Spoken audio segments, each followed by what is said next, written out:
Tips for beginners.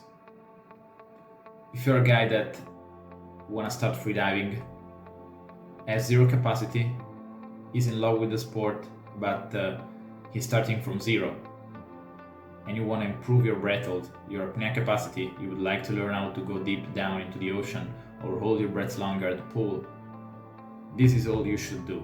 First, you should find a pool, go to the pool and start training freediving, going underwater, basically just training freediving. If you are already a swimmer, at the beginning, you shouldn't swim at all, you just need to hold your breath, because your body perfectly knows how to swim. You just need to adapt your body to hold your breath. And so basically you just need to adapt the body to high hypoxia levels. You're not gonna do it by swimming, you just need to hold your breath or swimming underwater in a pool. That's the only thing you should do. Trust me, if you're a beginner, you're gonna improve so fast. So basically you should do hypoxia trainings at the beginning, at least the first 6 months, to adapt your body to low oxygen levels and to work with low oxygen levels. That's key.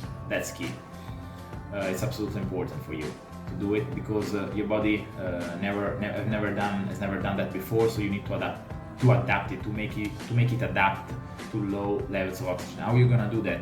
With hypoxia trainings. So basically by holding your breath for as long as possible, or by swimming underwater in a pool for as long as you can.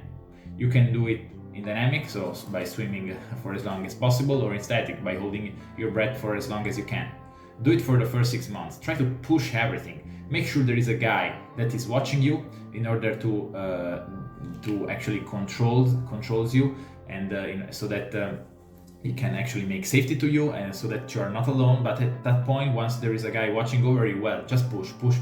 Hold your breath for as long as you can, and swim as far as possible. At the beginning, it's gonna be frustrating. You're not gonna swim so much because your body is not adapted. But after a few weeks, you will start to see big improvements and big results. It's all about patience.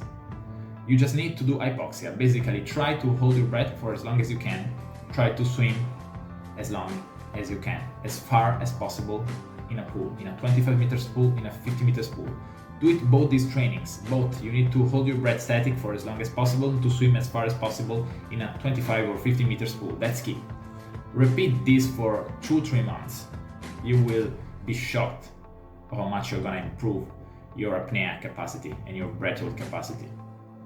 Because that is something that happens especially at the beginning. At the beginning, your margin of improvements are way bigger than after a few years of freediving practice. So it's gonna be crazy, and you're gonna literally fall in love with the sport, just like happened to me.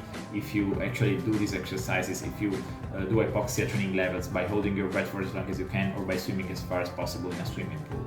That's the only thing you can do. That's what I did in the past. I started with 50 meters breath hold, in a pool. I couldn't even swim 50 meters. I could only do 30 meters. Now I can do more than 200, 250. It's crazy.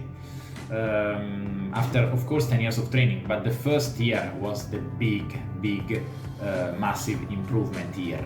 It was insane.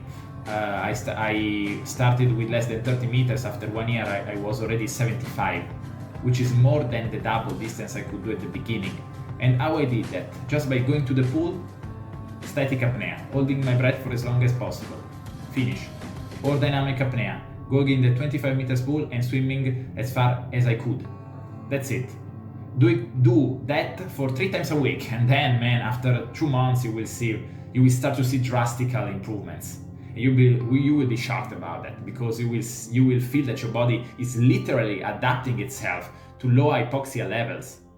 And that's the only way to do it. Without that, without these kind of conditions, without hypoxia trainings, like I said, holding your breath for as long as possible or swimming as far as you can, you will never be able at the beginning to improve your apnea capacity. Try it by yourself.